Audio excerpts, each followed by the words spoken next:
tanghali Pilipinas, live mula rito sa Pag-asa DOST si Harry Bayona at ito ang Panahon TV Express. Mga kababayan, patuloy pong lumakas si Bagyong Binta. As of 10 a.m. ito po huling namataan 1,000 kilometers east ng Virac, Catanduanes. Kung nga po yung mga kababayan, nakikita nga po natin yung mga kaulapan na yan, yan po ang current location ni Bagyong Binta. Taglay po nito ang lakas ng hangin na 55 kilometers per hour at kumikilos po ito sa west-northwest direction sa bilis na 26 kilometers per hour.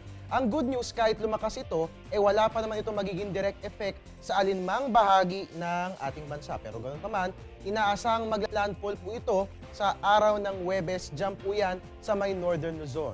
Kung mapapanatili umano ni Bagyong Binta ang kanyang lakas at bilis, inaasang by Friday ay tuluyan na po itong makalalabas ng ating Philippine Area of Responsibility.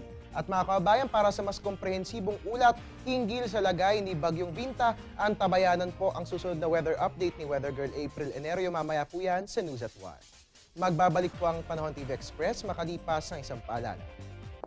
Teng, ang package.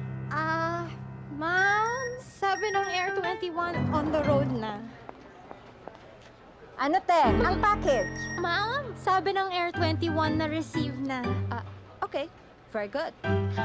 Basta padala, sagot ka ng Air 21. May real-time delivery updates via text para worry-free ka. Teng, ang package, napadala mo na? Yes, ma'am, sa Air 21. Sa Air 21, sagot ko, padala mo.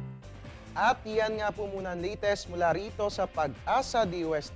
Kababayan, please like our Facebook page or you can also follow us on Twitter. And of course, welcome po kayong lahat sa ating website na www.panahon.tv.